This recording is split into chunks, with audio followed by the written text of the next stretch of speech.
Hi friends, అందరు ఎట్లున్నారు? మంచిగా ఉన్నారు కదా? నేను కూడా మంచిగా ఉన్నా. మీ సపోర్ట్ ఉంటే ఇంకా మంచిగా ఉంటా. ఈ వీడియో వచ్చేసి శనివారం రోజు పొద్దున వీడియో. శనివారం అయితే మా పిల్లలకు, మా పెద్ద బాబుకి అయితే పేరెంట్ టీచర్ మీటింగ్ ఉన్నది. ఇంకా మా చిన్నోడైతే ఒక మాటకే లేస్తాడు, మా పెద్దోడైతే లెమ్మన్న లేవడు, 8 గంటల దాకా పడుకుంటాడు అన్నట్టు.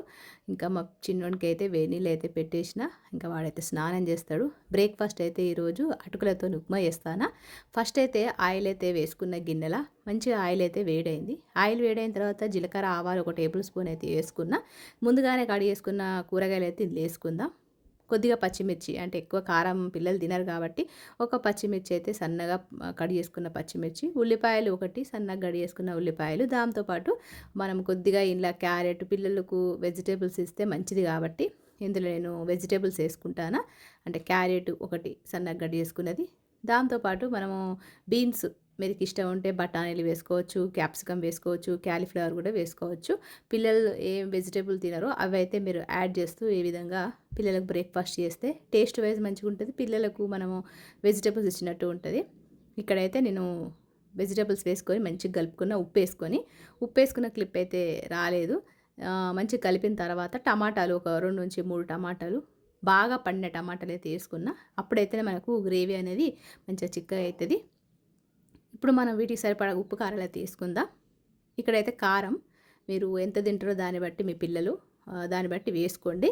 ఇక్కడ కారం అయితే వేసుకున్న. దాంతోపాటు ధనియాల పౌడర్ 1 టేబుల్ స్పూన్, పసుపు 1/2 టేబుల్ స్పూన్, జీలకర్ర 1/2 టేబుల్ స్పూన్ వేసుకొని మంచిగా కలుపుకుందాం. ఈ టమాటాలన్నీ మంచిగా స్మాష్ అయిపోయి మంచిగా థిక్ గ్రేవీ లాగా రెడీ అవుతుంది. అప్పుడు మనం ముందుగానే ఇక్కడ అటుకులు అయితే నేను దొడ్డ అటుకులు అంటారు కదా, ఆ అటుకులు ముందుగానే నీళ్ళలో నానబెట్టుకున్న. ఒక 5 నుంచి 10 నిమిషాలు, 5 నుంచి 8 నిమిషాలు నానబెట్టుకుంటే సరిపోతుంది. ఈ విధంగా ఒక్కసారి అన్నీ వేసుకున్న మసాలాలన్నీ కూడా మంచిగా కలుపుకుందాం. మంచిగా కలుపుకొని ఒక 2 నుంచి 3 నిమిషాలు అయితే మూత పెట్టుకుందాం. ఇది షార్ట్ వీడియోలో అయితే పెట్టిన, అందుకని చెప్పి వీడియో అవుతుంది ఇక్కడ చిన్నగా వస్తుంది కదా, నేను షార్ట్ వీడియోలో పెట్టిన, అట్లనే షార్ట్లో తీసేసిన, ఇంకా లాంగ్లో అయితే తీయలేదు. ఈ కడాయి కూడా అడిగినారు, ఒక సిస్టర్ అయితే అడిగింది. నేను కడాయి అయితే 1200 చిల్లర అట్లా వచ్చింది. చిన్నదైతే 700, ఇంకొక కొంచెం మీడియం సైజ్ అయితే 800 900 ఉంది. ఇది పెద్ద సైజ్ అన్నట్టు, ఇది 1200 పడింది. ఇక్కడ ముందుగానే నానబెట్టుకున్న అటుకులు ఉన్నాయి కదా, అవి వేసుకున్నా. ఇప్పుడు వీటికి సరిపడా ఉప్పు వేసుకుందాం. ఇక్కడ పాస్తా మసాలా కానీ, మ్యాగీ మసాలా కానీ అలాంటివి వేసుకోవడం వల్ల టేస్ట్ వైజ్ మంచిగా ఉంటుంది. ఎప్పుడైనా చుడువా ఉప్మా చేస్తే, అటుకుల ఉప్మా చేస్తే ఒక్కసారి ఇట్లా ట్రై చేయండి. వెజిటబుల్స్ వేసి, ఒక్కొక్కసారి నేనైతే ఎగ్ కూడా కొట్టి పోస్తా, అంటే ఎగ్గుతోని చేస్తా, నాన్ వెజ్ వేసి మంచిగా ఉంటుంది. ఒక్కొక్కసారి చికెన్తో కూడా చేస్తా. ఎప్పుడైనా వీలున్నప్పుడు అవన్నీ కూడా మీకు చూపిస్తా. అటుకులతోని మన ఉప్మా ఒకే రకంగా కాకుండా ఈ విధంగా pasta masala, Maggi masala, vegetables, chicken, meal maker ఇలాంటివి వేసి చూడండి, టేస్ట్ వైజ్ మంచిగా ఉంటుంది. ఈ విధంగా మంచిగా కలుపుకున్న తర్వాత మనకైతే లాస్ట్లో మనం కొత్తిమీర వేసుకుందాం. దాంతోపాటు ఇక్కడ నేను ముందుగానే నెయ్యిలా పల్లీలు అయితే మంచిగా బ్రౌన్ కలర్ వచ్చారు ఫ్రై చేసుకున్నా, అవి ఫైనల్లో వేసేసుకున్నా. ఈ విధంగా చుడువా ఉప్మా అయితే రెడీ అయిపోయింది.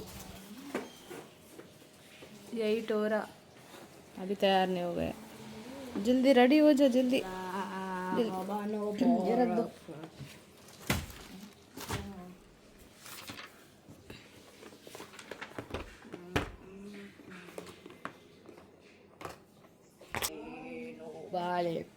जल्दी रेडी हो जा.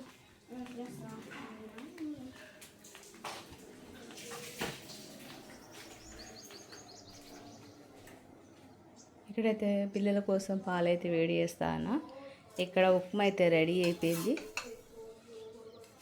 చుడువా ఉప్మా పోహా రెడీ అయిపోయింది. మా పెద్దోడైతే తినిపోతాడు, కొద్దిగా పాలు తాగి తినిపోతాడు. ఇంకా రైస్ అయితే ఎక్కి లేట్ అయిపోయింది. వచ్చిన తర్వాత రైస్ ఎక్కించి పప్పు చేసి మా ఆయనతో పంపించేస్తా స్కూల్కి. అయితే ఇప్పుడైతే ఈ లంచ్ అయితే పెట్టేస్తా, అంటే బ్రేక్ఫాస్ట్ అయితే పెట్టేస్తా. అవి दूध ले लिया सुफियान, भाई से दूध देखो. 8-10 हो रहा है. ఇక్కడైతే మా చిన్నోడు కూడా అటుకులు తినేసిండు, అంటే అటుకుల ఉప్మా తినేసిండు, పాలు అయితే తాగుతాడు.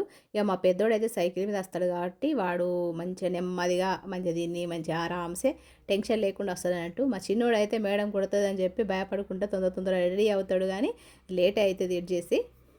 ఇంకా మా ఆయన అయితే జిమ్కి వెళ్ళిండు కాబట్టి రోజు మార్నింగ్ నేనే డ్రాప్ చేయాలి, ఈవినింగ్ కూడా నేనే తీసుకొని వస్తా. ఇప్పుడైతే ఇక బయలుదేరుతాను.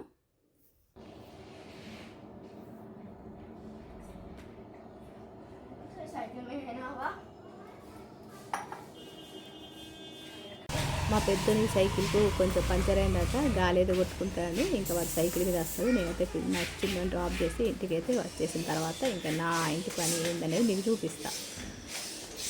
అది మధ్యాహ్నం 3 అవుతుంది. మా పెద్ద బాబుకి అయితే ఈరోజు పేరెంట్ టీచర్ మీటింగ్ ఉంది. అందుకని చెప్పి నేనైతే ఇప్పుడు స్కూల్కి వెళ్తాను. 3 o'clock, 3 to 4:30 వరకు ఉంది. ఇంకా పిల్లల్ని అయితే తీసుకొని వస్తా. ఇవాళ హాస్పిటల్కి పోయేది కూడా ఉంది, నాకు ఐ చెకప్ చేయించుకోవడానికి. అది కూడా మీతో షేర్ చేసుకుంటా.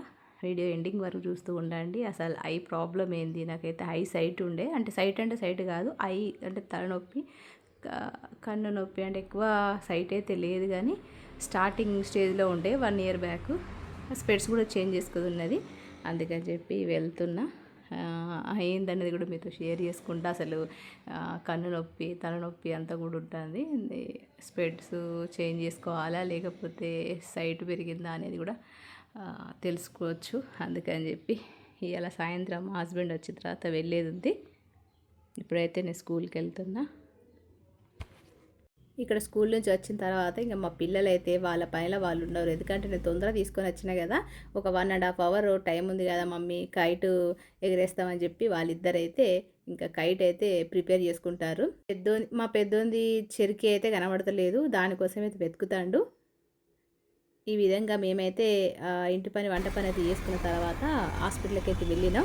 హాస్పిటల్కి వెళ్తే నాకు సైట్ ఏం పెరగలేదు అని చెప్పిండు, కానీ స్పెట్స్ కొంచెం పవర్ పోయింది, కొద్దిగా సైట్ 1% అయితే పెరిగింది. కాబట్టి కొంచెం స్పెట్స్ కూడా చేంజ్ చేసుకోండి అని చెప్పి అన్నాడు. లేకపోతే పర్వాలేదు, బాగానే ఉన్నది, ఏం సైట్ అయితే అంత ఏం పెరగలేదు, మీరు ఫోన్ చూసినా టీవీ చూసినా కానీ స్పెట్స్ పెట్టుకునే ఉండాలని చెప్పిండు.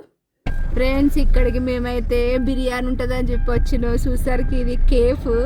ఇంకా వాపస్ అయ్యి వెళ్ళిపోతాను. హాస్పిటల్లో అయితే చూయించుకున్నాం. ఇక్కడ రెస్టారెంట్ కోసం అయితే ఇంకా కొద్దిగా ముందుకే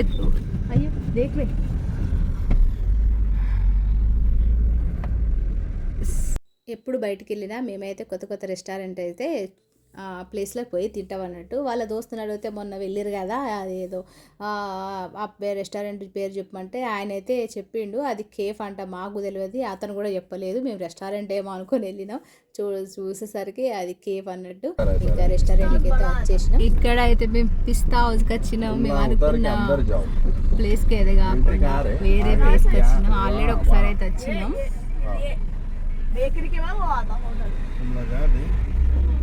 అయ్యో,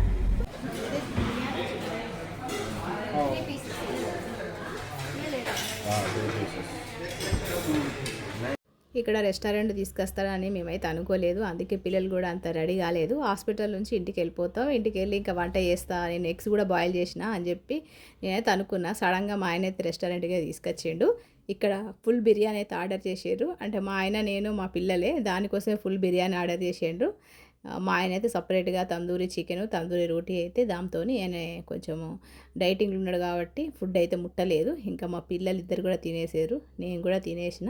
ఈ విధంగా ఇంకా మంగళవారం అయితే నాకు స్పెట్స్ వస్తాయి, కొత్త స్పెట్స్.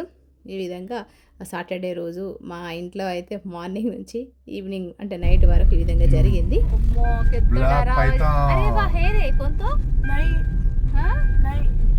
झाड़ का पास एज बिल्डिंग बोले आना, अरे डराव जैसे आपको बोलते एज बिल्डिंग बोले आना, अम्मा कितना डराव जैसा है। चले तो यार आ ले यार, कुछ नहीं है रे, पूरा हाथ में आप फिर दिया आओ ना रे, कितना पूरा फेक कहीं ना अपन एकला नहीं आना, कुत्ते पीछे पड़ते जाओ, कुत्ते पीछे पड़ते पापा, गाड़ी पे नहीं आना.